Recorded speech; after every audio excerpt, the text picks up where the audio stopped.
Welcome back to Be Kind Pediatrics. Are you ready to bathe your baby for the first time? Are you wondering how to do this and when to do it? In today's episode, we're going to talk all about how to safely bathe your baby, when to bathe your baby, and steps to prepare. I'm going to use a few references in this episode for materials I like to have available and I recommend patients have available.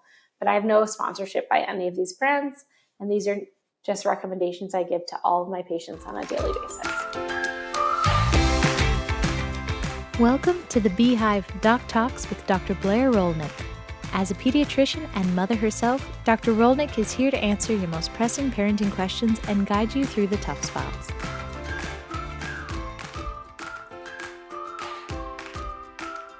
The first and most important thing is when should you give your baby a bath? You actually want to delay your baby's first bath for at least 24 hours, at a minimum 12 hours, ideally. So that actually starts in the hospital. So you might want to just talk to your OB about the hospital that you're delivering with and make sure that they have a protocol in place for delayed bathing.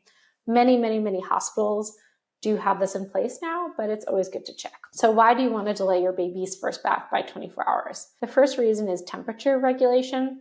So newborns aren't very good at keeping their temperature warm enough.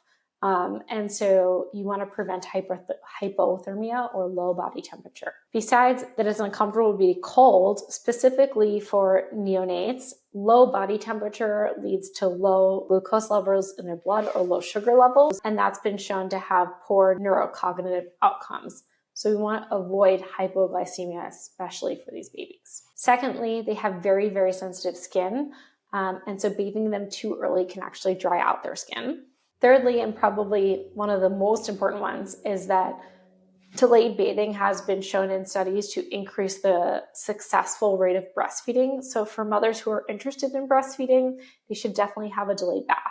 There was a study that showed by delaying the first bath by even 12 hours led to a 166% increase in successful breastfeeding. And that has a lot to do with the fact that the first hour of breastfeeding is so crucial to initiate breastfeeding for many moms.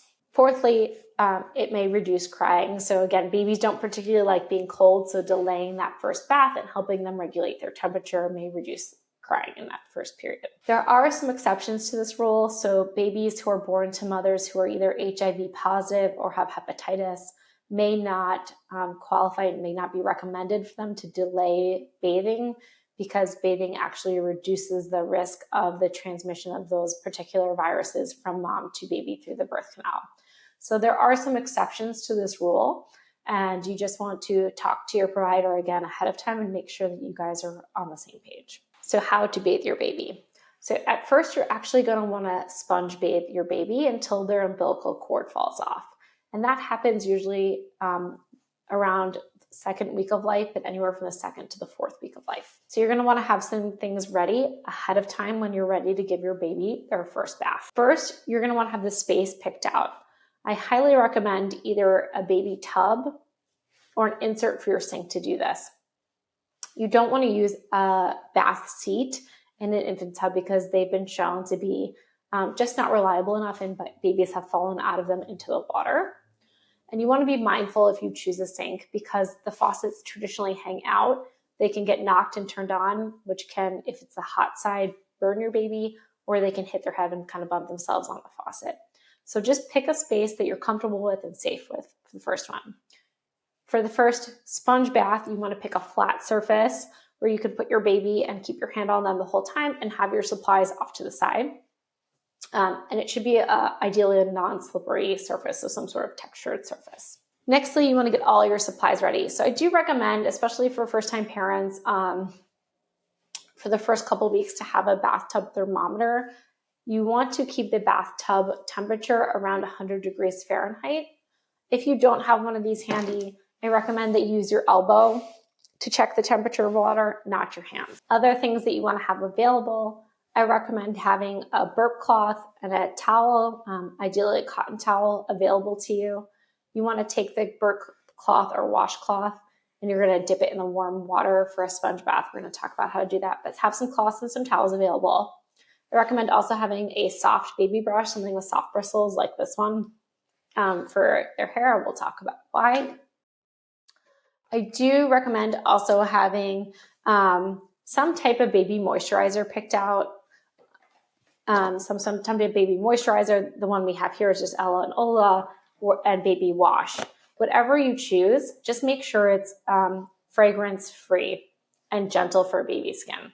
So once you have gathered all of your supplies, the first thing you want to do is actually prepare the tub ahead of time, or the water ahead of time if you're doing a sponge bath. So if you're doing a sponge bath, get a bowl of water, heat it up, pop your baby thermometer in there or check it with your elbow.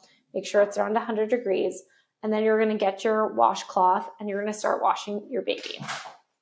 So for the sponge bath, you actually want to start, I don't usually recommend washing the face, but if you want to wash their face, start with just warm water, no soap on their face. And then you're going to move and clean all the non-dirty parts. So parts that tend to get dirty in babies that I would recommend waiting until last are the ears, the neck folds, under the arms, the groin, and the diaper area. And with those areas, I recommend starting with the ears, then doing the neck, then the armpits, the groin, and then the diaper area very last, because that tends to be the most dirty area. You don't want to wash your baby's diaper area and then take that to wash the rest of their skin. Alternatively, you could have 2 washcloths. So you could just have one for the clean areas and then another washcloth for the dirty areas and maybe a third one just dedicated for the diaper area.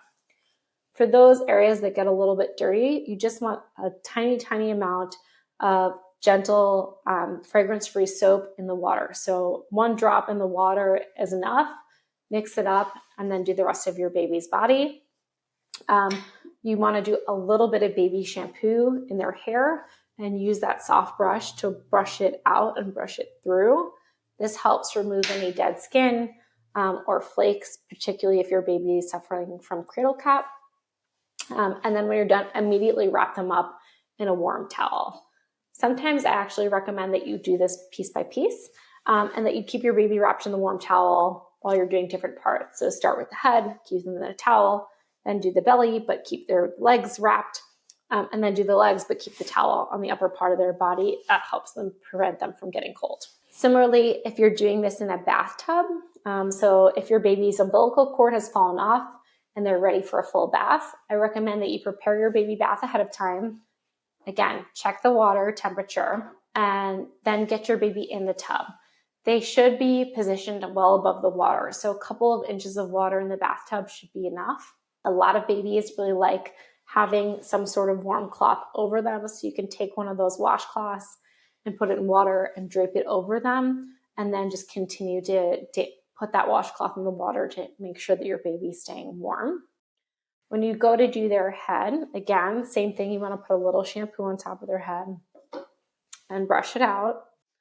And then you want to pour the water so it goes from the top of their head down to their back and not over their face and into their ears. You don't want to put anything in your baby's ears. So just a warm washcloth with some warm water and then clean the outside of the ear and the inside of the ear with the washcloth is enough. Inserting anything into your baby's ears, their ear canal is very small and it's very high risk for injuring their eardrum. So nothing in the ears at all. After your baby is done with their bath, I highly recommend that you immediately seal them in with moisturizer. This helps prevent drying out, especially babies with eczema. So babies with eczema, I recommend do something called a seal and soak, where they bathe for about 5 or 10 minutes in some lukewarm water and immediately apply moisturizer all over the skin. In terms of baby moisturizers, ointments are superior for locking in moisture than creams because they're more hydrophobic. So choosing an ointment-based moisturizer is going to help their skin stay better hydrated. After you're done with moisturizing them and you get them all warmed up in their jammies, I do recommend that this is a good time to take care of your baby's toenails and fingernails, especially if they're scratching a lot. You want to use just a nail file. I don't recommend any nail clippers, and because you can inadvertently clip the tip of your baby's finger, a nail file should be more than enough. Baby nails are already soft, but they're even softer once they get out of the bath. So just take a regular nail file and file them down. How often should you bathe your baby? So for Those newborn babies under 3 weeks, they actually don't need to be bathed that often. 3 times a week is more than enough for a sponge bath for a newborn baby. Once your baby's umbilical cord falls off, you might want to start incorporating the bath a little bit more regularly into their nighttime routine, not because they are dirty or need to be cleaned more often, but because establishing a nighttime routine helps cue your baby's brain that it's time for bedtime and sleep. And so this is a really nice piece of that routine. And it can be relaxing for a lot of babies. So this is a time, that's why I like to incorporate it more into the bedtime routine. How much time should your baby spend in the bath?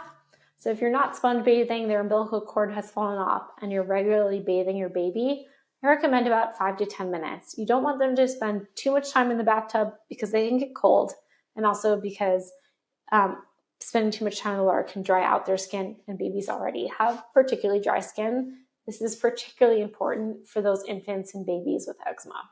So that wraps up our talk on baby bathing. I hope that you find this information helpful. If you have any questions, please leave a comment below. Thank you for watching the Beehive Doc Talks with Dr. Blair Rolnick. For more episodes and her practice, visit BeKindPediatrics.com, and don't forget to subscribe for more parenting tips wherever you get your podcasts. This information is for educational purposes only. It is not medical advice. Always seek medical advice from a qualified physician.